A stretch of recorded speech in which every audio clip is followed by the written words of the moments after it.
എല്ലാം പ്രിയപ്പെട്ട കൂട്ടുകാർക്കും ഏറ്റവും പുതിയ വീഡിയോയിലേക്ക് സ്വാഗതം.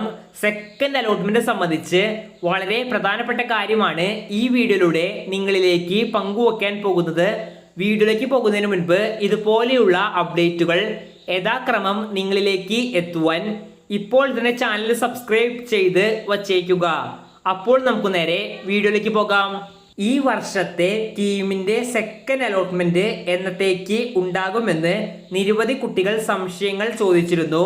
ഇതുമായി ബന്ധപ്പെട്ട് നിലവിൽ ഫസ്റ്റ് അലോട്ട്മെന്റ് ഭാഗമായി കോളേജ് കിട്ടിയ കുട്ടികൾ ടോക്കൺ ഫീസ് അടച്ച് വെയിറ്റ് ചെയ്യുകയാണ്. ഇനി സെക്കൻഡ് അലോട്ട്മെന്റിന് മുന്നോടിയായിട്ട് ഓപ്ഷൻസ് വീണ്ടും കൺഫേം ചെയ്യാൻ ടീം ഒരവസരം കൂടി തരും. അതിന് നമുക്ക് പരമാവധി 4 ദിവസം വരെ കിട്ടുവാൻ സാധ്യതയുണ്ട്. ഇതിനുശേഷം മാത്രമേ സെക്കൻഡ് അലോട്ട്മെന്റ് പ്രസിദ്ധീകരിക്കുവാൻ സാധിക്കുകയുള്ളൂ. സെക്കൻഡ് അലോട്ട്മെന്റ് പ്രഖ്യാപിക്കുന്ന യഥാർത്ഥ ഡേറ്റ് പറയുന്നതിന് മുൻപ് നിങ്ങൾക്ക് ഇനി മുന്നിൽ ഓപ്ഷൻസ് എഡിറ്റ് ചെയ്ത് കൺഫേം ചെയ്യാൻ ഒരവസരം കൂടി കിട്ടും.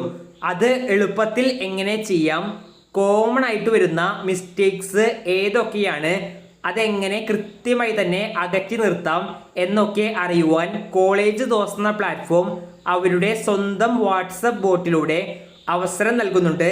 പരമാവധി കുട്ടികൾ ഈ ഒരു ഓപ്പർച്യൂണിറ്റി യൂസ് ചെയ്യുവാൻ ശ്രദ്ധിക്കുക.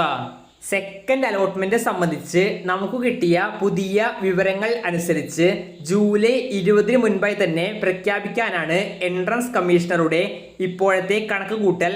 ഇപ്പോൾ കിട്ടിയ കോളേജ് അല്ലാണ്ട് മുകളിലുള്ള ഓപ്ഷൻസ് പരിഗണിക്കുന്ന കുട്ടികളാണെങ്കിൽ അവിടുത്തെ വേക്കൻസികൾ അനുസരിച്ച് നിങ്ങൾക്ക് അലോട്ട് ചെയ്ത് തരുന്നതായിരിക്കും. ശേഷം കോളേജിൽ ചേരേണ്ട ഡേറ്റും മറ്റു സംബന്ധമായ കാര്യങ്ങളും കൃത്യമായി തന്നെ പോർട്ടലിലൂടെ ടീം അറിയിക്കുന്നതായിരിക്കും. ഈ വീഡിയോ ഇവിടെ അവസാനിക്കുന്നു.